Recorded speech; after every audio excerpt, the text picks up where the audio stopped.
Bismillahirrahmanirrahim. Assalamualaikum warahmatullahi wabarakatuh.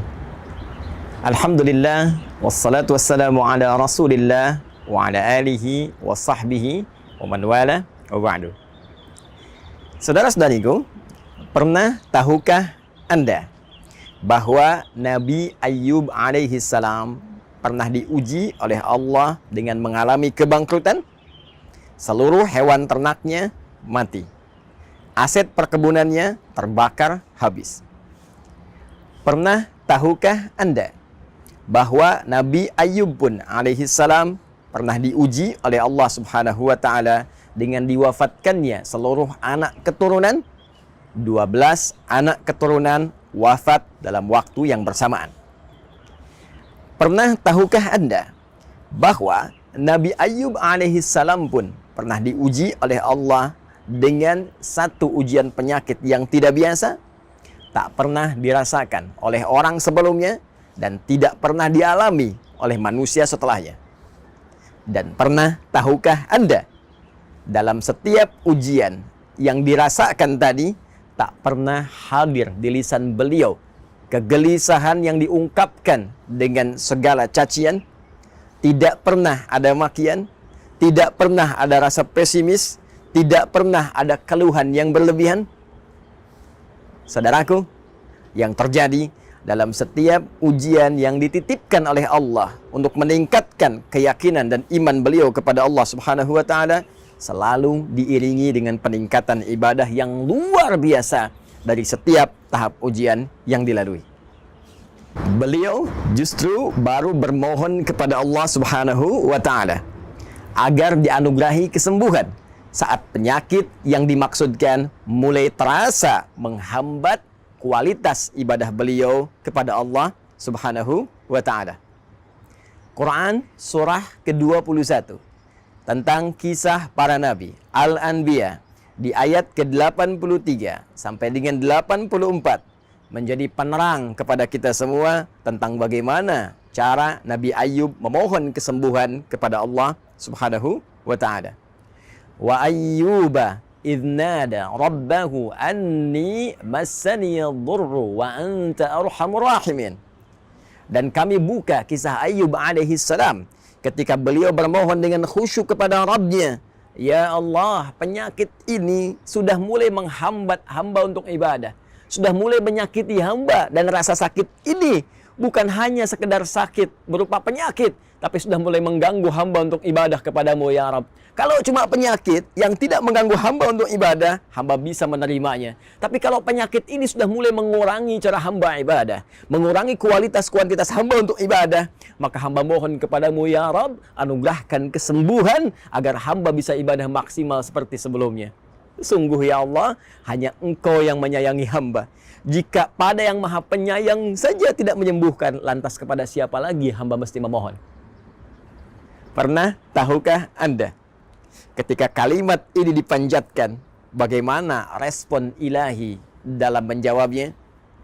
Turun ayat ke-84 untuk memberikan gambaran kepada kita secara cepat.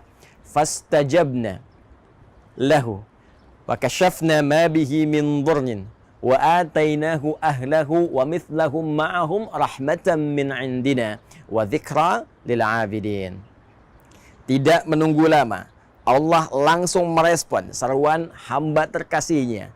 Pada masa itu, Ayyub alaihi salam, kami langsung jawab doanya. Perhatikan kalimat Qur'annya. Kami langsung jawab doanya tanpa jeda, menggunakan huruf fa, harfu atfin rabitin baina syai'aini bila hudud. Huruf perangkai di antara dua peristiwa tanpa jeda. Peristiwa pertama bermohon, peristiwa kedua dikabulkan doanya.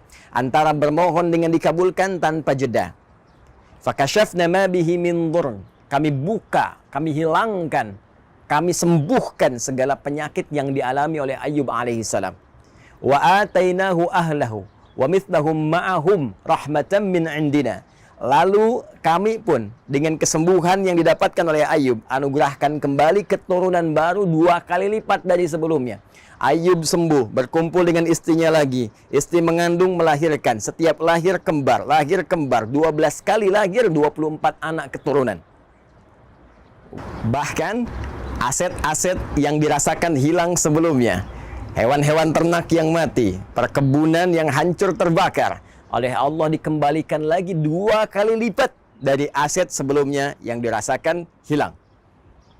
Yang menarik, saudara-saudariku, Allah tidak memberhentikan firman-Nya pada kalimat berupa anugerah bagi Ayub alaihissalam saja. Namun ditutup ayat indah ini dengan firman-Nya wa dzikra lil abidin. Dan seluruh kisah ini saya buka, kata Allah, untuk menjadi pengingat, menjadi pedoman, petunjuk lil abidin bagi hamba-hamba Allah yang saleh, bagi hamba-hamba Allah yang mengerti, yang mau belajar dari setiap tahap-tahap ujian kehidupan. Seakan Allah ingin memberikan kesan kepada kita, hamba-hambanya yang hidup di masa kini.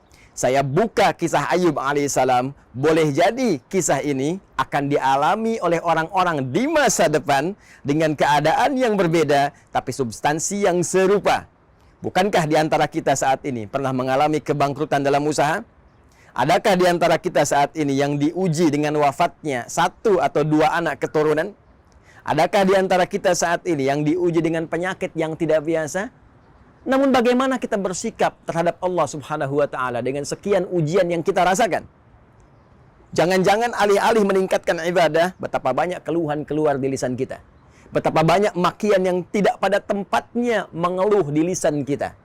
Betapa banyak kegelisahan hadir dalam hati melahirkan prasangka buruk terhadap Allah Subhanahu wa taala. Pernah tahukah Anda bahwa ayat ini diturunkan untuk memberikan pedoman kepada kita serta tawaran jika Anda mampu bersikap seperti Ayub, meningkatkan ibadah, optimis pada anugerah Allah, sabar dalam menjalani ujian, boleh jadi ayat ini juga memberikan satu harapan kepada kita untuk mengabulkan apa yang selama ini kita mohonkan dan anugerah 2 kali lipat dari apa yang pernah kita dapatkan. Pernah tahukah Anda? Assalamualaikum warahmatullahi wabarakatuh.